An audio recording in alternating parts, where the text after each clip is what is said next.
কিন্তু আমাদের ভারত, পাকিস্তান, বাংলাদেশের প্রবণতা হচ্ছে যেই ক্ষমতায় আসে সে পুলিশ, আর্মি, বিচার বিভাগ সবগুলোকে নিজের পকেটের মধ্যে ঢুকিয়ে ফেলে। ফলত এখানে রাষ্ট্র প্রতিষ্ঠান দুর্বল হয়ে যায়, ফাংশন করে না। তো শক্তিশালী প্রতিষ্ঠান মুসলমানদের নাই।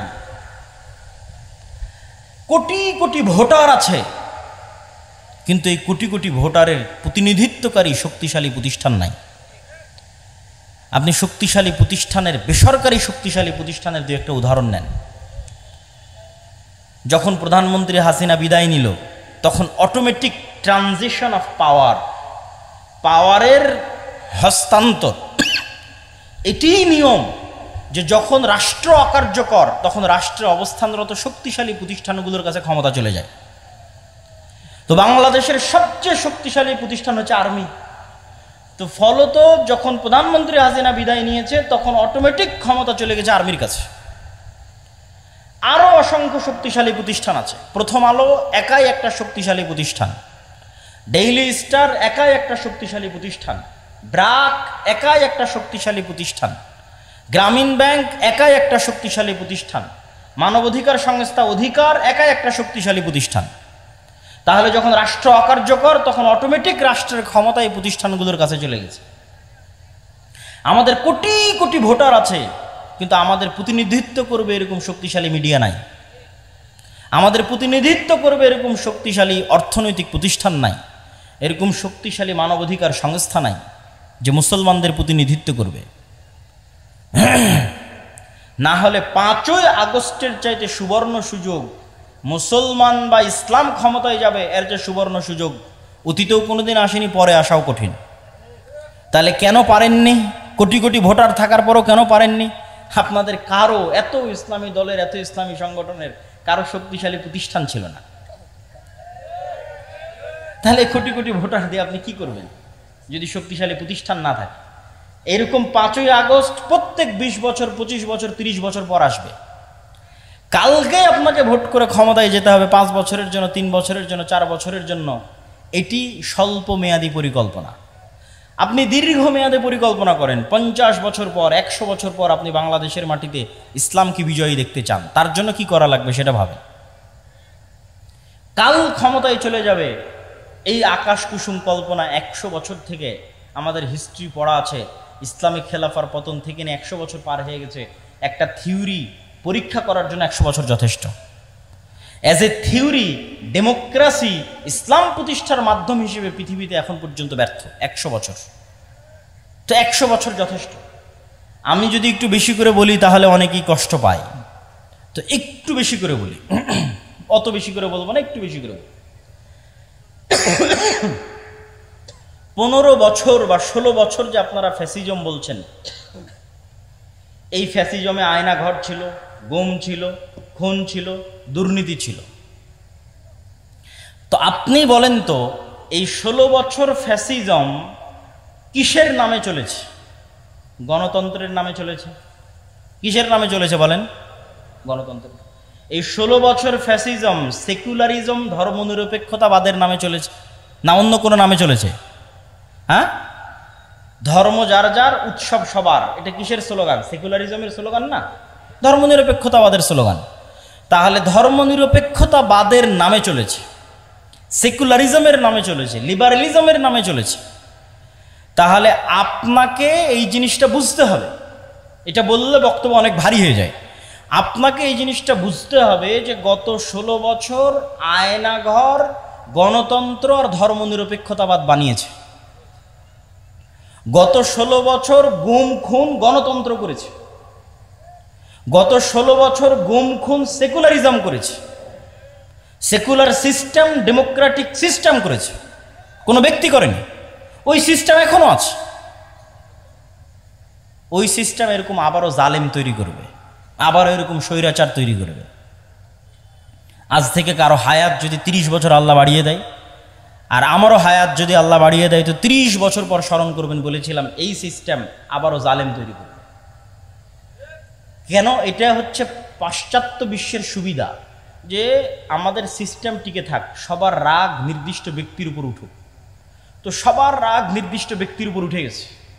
নির্দিষ্ট ব্যক্তি পালিয়ে গেছে, সবাই ঠান্ডা হয়ে গেছে, কিন্তু সিস্টেম কিন্তু টিকে গেছে।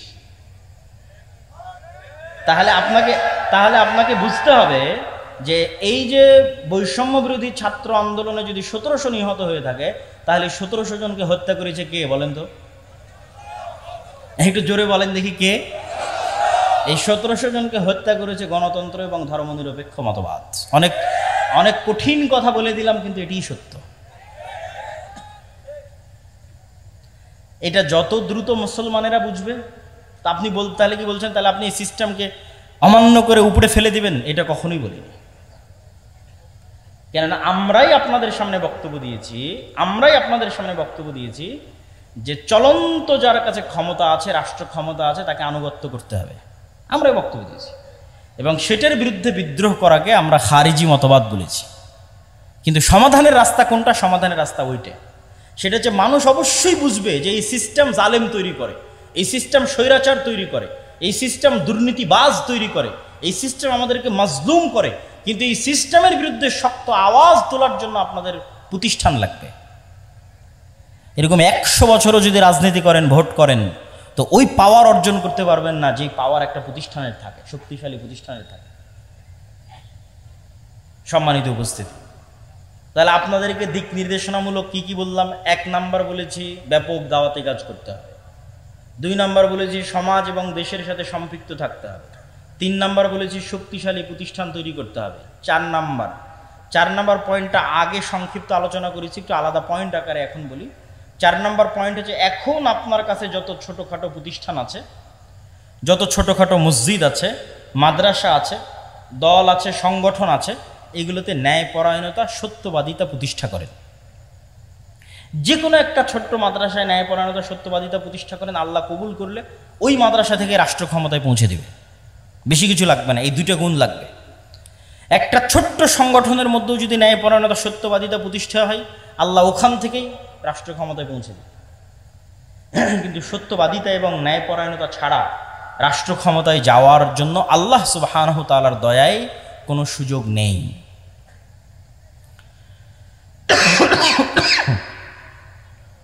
সম্মানিত উপস্থিতি, তাহলে আমরা আমাদের আলোচনার শেষের দিকে চলে আসি যে এই পরিবর্তিত পরিস্থিতিতে স্কুল, কলেজ, বিশ্ববিদ্যালয় সহ দেশব্যাপী যে দাওয়াতি কাজের পরিবেশ তৈরি হয়েছে, এই দাওয়াতি কাজের পরিবেশকে আল্লাহর পক্ষ থেকে নিয়ামত মনে করতে হবে, আল্লাহর পক্ষ থেকে দয়া মনে করতে হবে।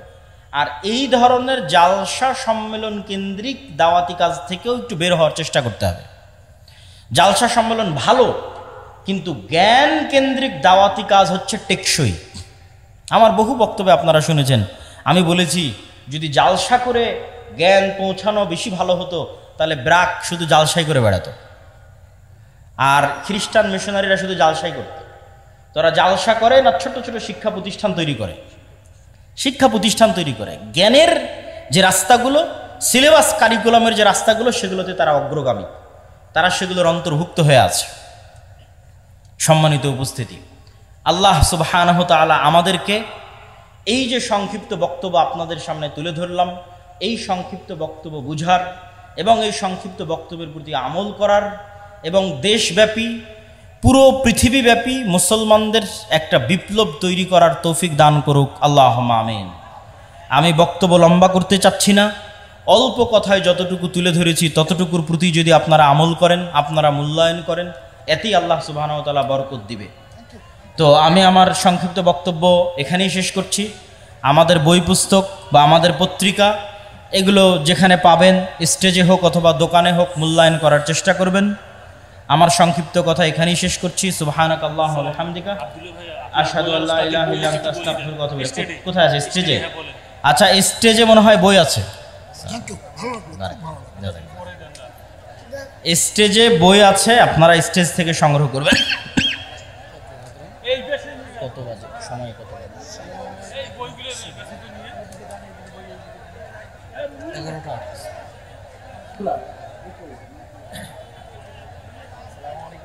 আপনারা ধৈর্য ধারণ করে সুশৃঙ্খল ভাবে সভা মঞ্চ ত্যাগ করবেন। আজকের জলসার এখানেই সমাপ্তি ঘোষণা করা হলো। যার যার অবস্থান থেকে সুশৃঙ্খলভাবে আমরা জলসা ত্যাগ করবো ইনশাআল্লাহ। এই জলসার শৃঙ্খলা বজায় রেখে আরো কোনো কিছু ফেলে গেলেন কিনা, একজন আরেকজনের সাইকেল মোটরসাইকেল এই বিষয়টা একটু দৃষ্টি রাখবেন এবং সুশৃঙ্খলভাবে জলসা স্থান আমরা ত্যাগ করবো ইনশাআল্লাহ।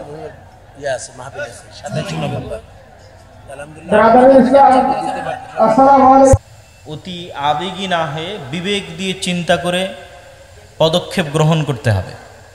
আপনি পদক্ষেপ গ্রহণ করেন অথবা ছাত্ররা করুক অথবা অন্য কেউ করুক, আপনি যদি মনে করেন যে আপনি বাংলাদেশের মাটিতে ইসলামকে বিজয়ী দেখতে চান, তাহলে আপনাকে জানতে হবে আপনি কেন ইসলামকে বিজয়ী দেখতে চান। আপনাকে যদি আমি বলি যে ইসলাম মানে হচ্ছে সকলকে বাধ্যতামূলক এখানে পর্দা করতে বলা হবে, আপনাকে যদি আমি বলি সকলকে বাধ্যতামূলক এখানে সালাত আদায় করানো হবে, তাহলে তো আপনারা সবাই ভয় পেয়ে যাবেন যে তাহলে আর ইসলামিক খেলাফতের দরকার নাই বাবা। কেননা হাজার হাজার মানুষ এখানে বসে আছেন যারা হয়তো নিয়মিত সালাত আদায়ের সুযোগ পান না বা আগ্রহ থাকলেও করেন না। হাজারো মানুষ আছে যারা হয়তো মুখে দাড়ি রাখেননি, তখন ভয় পাবেন, থাক ওই ইসলামিক খেলাফত দরকার নেই, গণতন্ত্র আছে, গণতন্ত্রই থাক।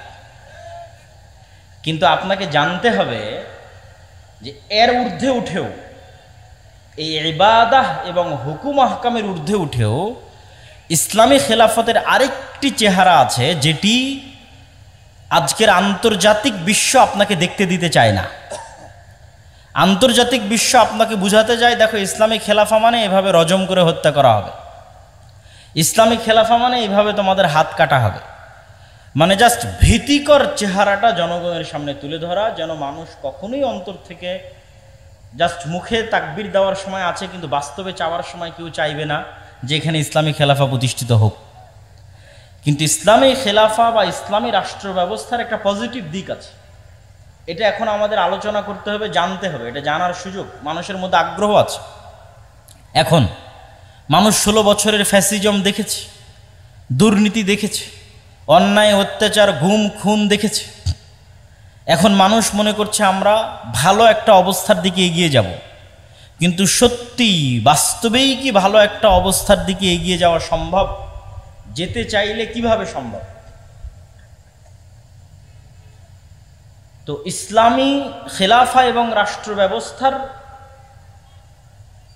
দুটো মৌলিক মূলনীতি আপনাদের সামনে তুলে ধরি। এক, ইসলামী খেলাফা বা ইসলামী রাষ্ট্র মানে সেখানে শতভাগ সত্যবাদিতা থাকবে, সেখানে শতভাগ ন্যায়পরায়ণতা থাকবে। শতভাগ সত্যবাদিতা এবং শতভাগ ন্যায়পরায়ণতা দ্বারা আমি কি বুঝাচ্ছি? শতভাগ সত্যবাদিতা এবং ন্যায়পরায়ণতা দ্বারা বুঝাচ্ছি যে আজকে আমরা নীলফামারীতে সবাই মিলে ঘোষণা করলাম যে এখানে আমরা ইসলামী খেলাফা কায়েম করলাম। ইসলামী খেলাফা কায়েম করার পর সবার জন্য সালাত বাধ্যতামূলক করে দিলাম, সবার জন্য পর্দা বাধ্যতামূলক করে দিলাম। তারপরে যার জন্য সালাত বাধ্যতামূলক করেছি ওই নামাজি ওসি, হাজি ডিসি, হাজি টিওনো ইওনো এবং নামাজি এসিল্যান্ড এবং সাব রেজিস্ট্রার, এরা যখন এদের চেম্বারে বসতেছে তখন ঘুষ খাচ্ছে, কিন্তু সে নাকি সালাত আদায় করে, নামাজ পড়ে। আবার সেই ঘুষের টাকা, সেই প্রশ্ন ফাঁসের টাকা নাকি আল্লাহর রাস্তায় দান করতেছে। অনেক বড় দানবীর হিসেবে বড় বড় জালসা সম্মেলনে প্রধান অতিথি, বিশেষ অতিথি হিসেবে আমন্ত্রিত হচ্ছে। আপনি দেখান গত 16 বছরের কোন রাজনৈতিক নেতা, কোন ওসি ডিসি এসপি এমন নাই যে কোনো না কোনো মাদ্রাসা, কোনো না কোনো মসজিদ, কোনো না কোনো জালসা, কোনো না কোনো ইসলামী সম্মেলনের সাথে জড়িত ছিল না। বের করেন। তাহলে তারা ইসলামের আসল অর্থটা বুঝতে পারেনি, এবং যে বুঝতে পারে যে ইসলামের আসল অর্থ কি, সে বলবে এগুলো গণতন্ত্র, সমাজতন্ত্র, এগুলোর দরকার নাই, রাষ্ট্র ক্ষমতা ইসলামকে যেতে দাও, শতভাগ বলবে। কেননা ইসলাম আসলে সর্বপ্রথম আপনারা যারা মাজলুম আছেন, অফিস আদালতে ঘুষ ছাড়া কাজ হয় না, টাকা ছাড়া চাকরি হয় না, বাংলাদেশের কোনো রাজনৈতিক দল এগুলো বন্ধ করতে পারবে না। গণতন্ত্র দিয়ে এগুলো বন্ধ করা সম্ভব নয়। একমাত্র ইসলামই পারবে আপনার যে ন্যায্য অধিকার আছে সেটি আপনাকে ফিরিয়ে দিতে। রাষ্ট্রের যত নাগরিক সুযোগ সুবিধা আছে সমানভাবে প্রত্যেক নাগরিককে সেই সুযোগ সুবিধা প্রদান করা মানে ইসলামী রাষ্ট্র প্রতিষ্ঠা করা, যেটি ওমর রাদিয়াল্লাহু তাআলা আনহু করেছিল। এটা ইসলামী রাষ্ট্রের সবচেয়ে ভালো দিক, কিন্তু সেটিকে আমাদের চোখের সামনে আনতে দেওয়া হয় না। এবং আলেম ওলামা, মসজিদ মাদ্রাসা, ইসলামী দল, ইসলামী সংগঠন তারাও এই বিষয়টার প্রতি ফোকাস করে না। কেন তারা এই বিষয়টার প্রতি ফোকাস করে না? আমার এই বক্তব্য নিয়ে কিছু সমালোচনাও হয়েছে। আমি সত্যবাদিতা এবং ন্যায়পরায়ণতা দ্বারা এইটি বলছি না যে ব্যক্তির মধ্যে তাওহীদ আছে কিন্তু সে সত্যবাদী নয়, ন্যায়পরায়ণ নয়, সে জান্নাতে যাবে না, এ কথা আমি বলছি না। যার অন্তরে তাওহীদ আছে, যে সালাত আদায় করে, সে যদি মিথ্যুক হয়, অন্যায়পরায়ণ হয়, আর আল্লাহর কাছে ক্ষমা চেয়ে নেয়, মানুষের সাথে অন্যায় করে মানুষের কাছ থেকে ক্ষমা চেয়ে নেয়, মানুষ যদি ক্ষমা করে দেয় তো আল্লাহ সুবহানাহু ওয়া তাআলা তাকে জান্নাতে দিবেন। কিন্তু আমি যেটা বলতে চাচ্ছি সেটি হচ্ছে, সালাত যে ব্যক্তি আদায় করে, যার আকীদা বিশুদ্ধ, কিন্তু তারপরেও সে সত্যবাদী নয়, সে তার প্রতিষ্ঠান, ইসলামী দল, সংগঠন, মসজিদ মাদ্রাসা, ব্যক্তি পরিবারে ন্যায়পরায়ণ নয়, তাকে আল্লাহ জান্নাতে দিলেও কোনোদিন রাষ্ট্র ক্ষমতা দিবেন না, রাষ্ট্র ক্ষমতায় যেতে পারবেন না, নেতা হতে পারবেন না। এই জন্য আল্লাহ সুবহানাহু ওয়া তাআলা যত নবী রাসূল পাঠিয়েছেন, সকল নবী রাসূলকে সত্যবাদী, ন্যায়পরায়ণ করে পাঠিয়েছেন। কেন? তাকে তো নেতা হতে হবে। আমার নবী মুহাম্মদ সাল্লাল্লাহু আলাইহি ওয়াসাল্লাম যদি আবু সুফিয়ানের সাথে কখনো মিথ্যা বলতেন, যদি আবু সুফিয়ান রাদিয়াল্লাহু তাআলা আনহুর প্রতি চুল পরিমাণ কোনো জুলম বা অন্যায় করতেন, তাহলে আবু সুফিয়ান রাদিয়াল্লাহু তাআলা আনহু তার নেতৃত্ব মেনে নিতেন না, আর আল্লাহর নবী নিজেও নেতৃত্ব প্রদানে অযোগ্য বলে বিবেচিত হতেন। তো আল্লাহর নবী শুধু মানুষকে ইসলামের সঠিক আকীদার, সালাতের দাওয়াত দেননি, তার ন্যায় নিষ্ঠা এত উঁচু পর্যায়ের ছিল যে তৎকালীন বিশ্বে কোনো রাষ্ট্রনেতা, কোনো কাফের মুশরিক ন্যায় নীতি নিষ্ঠায় আল্লাহর রাসূলকে পার করে চলে যাবে এরকম কেউ জন্ম হয়নি। ফলত সবার মাথা তার সামনে নত থাকতো। মাথা নত থাকতো তার ইসলামের দাওয়াতের কারণে নয়, তার ব্যক্তিগত চরিত্রের কারণে। যে মানুষ মিথ্যা বলে না, কারো প্রতি অন্যায় করে না, তার সামনে যদি মাথা নত না থাকে তো কার সামনে মাথা নত থাকে? আর আল্লাহ সুবহানাহু ওয়া তাআলা যে পুরো পৃথিবী পরিচালনা করছেন, আল্লাহ কি বলেছেন? কুলিল্লাহুম্মা মালিকাল মুলকি তুতিল মুলকা মান তাশা। আল্লাহ হচ্ছে সকল রাজত্বের মালিক, যাকে ইচ্ছা তাকে ক্ষমতা দেন, আর যাকে ইচ্ছা তার কাছ থেকে ক্ষমতা নেন। এটা অনুবাদ নয়, অনুবাদ হচ্ছে যাকে ইচ্ছা তার কাছ থেকে ক্ষমতা ছিনিয়ে নেন। নাজা, গরম লোহার উপর যদি পশমের কোনো একটা কাপড় বসান, যে গরম লোহাকে যদি টানেন তাহলে পশমের কাপড়ের যেমন ছাল বাকলা ছিলে বেড়ে আসে, আল্লাহ এইভাবে রাষ্ট্র ক্ষমতা ছিনিয়ে নেয়। 36 দিনের আন্দোলন দেখেন কিভাবে আল্লাহ রাষ্ট্র ক্ষমতা একদম কেড়ে ছিনিয়ে নিয়ে একদম ধ্বংসের অতল গহ্বরে নিক্ষেপ করে দিলেন। আল্লাহ বলেছে আমি রাষ্ট্র ক্ষমতা ছিনিয়ে নেই, তাহলে আসল ক্ষমতা কার কাছে ছিল? আল্লাহর কাছে ছিল। আর শেখ হাসিনার কাছে ক্ষমতা ছিল অস্থায়ী, এখন যে এসেছে তার কাছেও অস্থায়ী, 50 বছর পর যে আসবে তার কাছেও অস্থায়ী, 1000 বছর পূর্বে যে এসেছিল তার কাছেও অস্থায়ী, কিয়ামত পর্যন্ত যারা আসবে তাদের কাছেও অস্থায়ী। তাহলে স্থায়ী ক্ষমতার মালিক কে? আল্লাহ। এখন আল্লাহ এই পুরো পৃথিবী পরিচালনা করেন নিপুণ নিখুঁত মানদণ্ডে। আল্লাহ মানুষকে চ্যালেঞ্জ করেছেন যে তোমরা আসমানের দিকে তাকাও, তোমরা কি আসমানে কোনো ত্রুটি দেখতে পাও আমার সৃষ্টিতে? আপনি নিজেকে নিয়ে গবেষণা করেন যে আপনার সৃষ্টিতে আল্লাহর কোনো ত্রুটি আছে কিনা। নাক, হাত, পা, চোখ, মুখ এভাবে না রেখে অন্যভাবে রাখলে ভালো হতো। তো এই পুরো পৃথিবী আল্লাহ নিখুঁত নিপুণ মানদণ্ডে চালান। সূর্যের যেভাবে উঠার কথা, চন্দ্রের যেভাবে ডুবার কথা, ফেরেশতাদের যেভাবে জান কবজ করার কথা, ফেরেশতাদের যেভাবে জান দেওয়ার কথা, নতুন বাচ্চা জন্মদানের কথা, যেখানে বৃষ্টি বর্ষণের কথা, যা যেভাবে আছে সেভাবে অত্যন্ত নিপুণ এবং নিখুঁতভাবে ন্যায়ের সাথে সত্যবাদিতার সাথে পরিচালিত হয়। তাহলে আল্লাহ তার ক্ষমতা ব্যবহার করেন ন্যায়পরায়ণতার সাথে। এই জন্য আল্লাহ সবসময় নিজেকে কি বলেছেন কোরআনে দেখবেন, আল্লাহ সবসময় নিজেকে বলেছে আজিজুন হাকিম, আমি মহাপরাক্রমশালী তবে প্রজ্ঞাময়। দুটো একসাথে লাগানোর কারণ কি?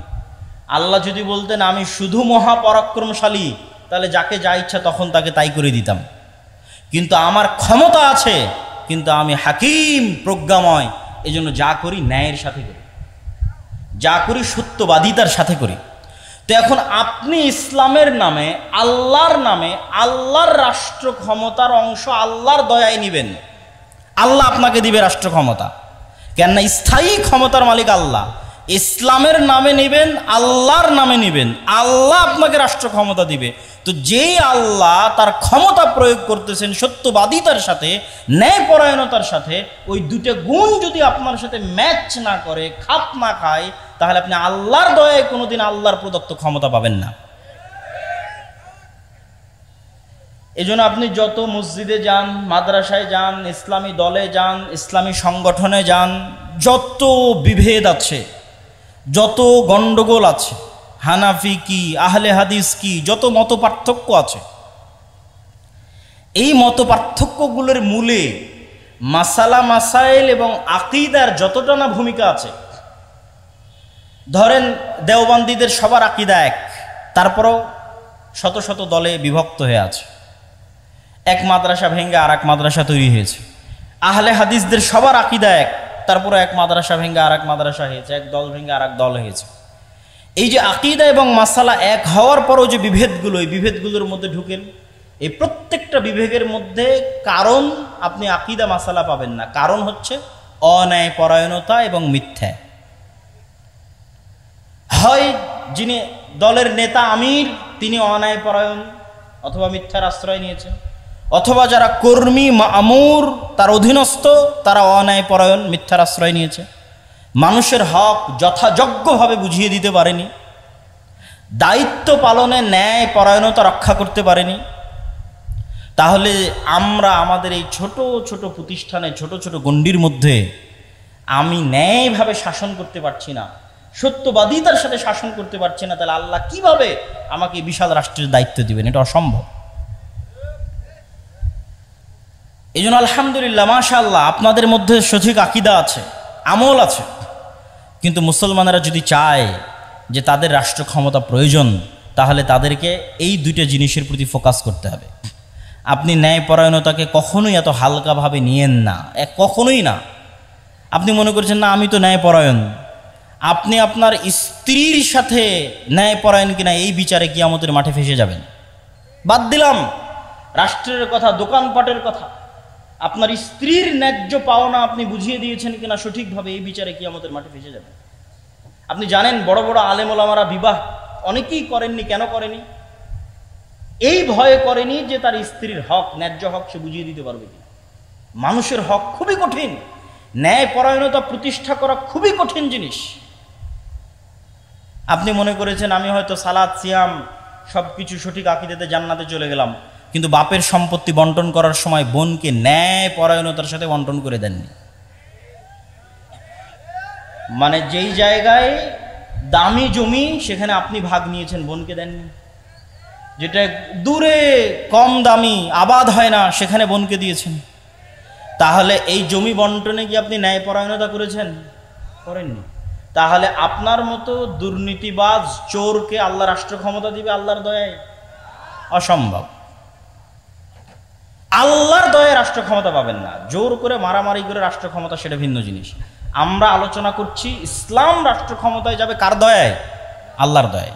তো আল্লাহর দয়ায় ইসলাম যদি রাষ্ট্র ক্ষমতা যায়, তো মুসলমানদেরকে কি হতে হবে? মুখে বলতে হবে সত্য, কাজে হতে হবে ন্যায়পরায়ণ। পরিবারে, সমাজে, প্রতিষ্ঠানে, রাষ্ট্রে। এমনি দেশ চেঞ্জ হয়ে যাবে। একদিনে দেশ পরিবর্তন হওয়া সম্ভব, একদিনে। যারা রাষ্ট্র ক্ষমতায় আসে এরা অল্প সময়ের জন্য আসে, আর স্থায়ী থাকে কারা? ওই যে পুলিশ হাসিনার আমলে ছিল এখনও আছে, যে আর্মি হাসিনার আমলে ছিল সে এখনও আছে, সচিবালয়ে যে সচিব ডিসি ওসি হাসিনার আমলে ছিল বদলি হতে পারে, কিন্তু ওরাই আছে। এরা হচ্ছে রিটায়ার্ড না হওয়া পর্যন্ত এরা থাকবে। তাহলে আসল ক্ষমতা কাদের হাতে? ওদের হাতে না, আসল ক্ষমতা ওদের হাতে। তাহলে এই যে ওসি ডিসি এসপি সচিব, এদের যদি ন্যূনতম মেরুদণ্ড সোজা হয় আর বলে যে আমরা অন্যায় করব না এবং সত্য বলবো, তো ক্ষমতায় যেই আসুক দেশ ভালো চলবে না মন্দ চলবে? ভালো চলবে। কিন্তু তাদের সেই শক্ত মেরুদণ্ড নাই। আমরা ওই শক্ত মেরুদণ্ডওয়ালা প্রজন্ম তৈরি করতে পারি। সবাই টাকার কাছে বিক্রি, অর্থের কাছে বিক্রি, অথচ তারা সবাই দাবি করে সে অনেক বড় হাজি, অনেক বড় নামাজি, অনেক বড় দানবীর, বড় বড় জালসার প্রধান অতিথি, বড় বড় জালসার বিশেষ অতিথি। এগুলো ইসলাম নয়। আপনাকে সত্যবাদী এবং ন্যায়পরায়ণ হতে হবে যদি আপনি মুসলমানদের সম্মান রক্ষা করতে চান, ইসলামের সম্মান রক্ষা করতে চান। আর সত্যবাদিতা এবং ন্যায়পরায়ণতার উপর এতটা গুরুত্ব আমি কেন দিচ্ছি এখনকার ইদানিং বক্তব্যে, এত সমালোচনার পরেও? ওয়াতাম্মাত কালিমাতু রাব্বিকা সিদকান ওয়া আদলা। আল্লাহ সুবহানাহু ওয়া তাআলা কোরআন মাজিদে বলেন, আপনার প্রতিপালক আল্লাহ সুবহানাহু ওয়া তাআলার সকল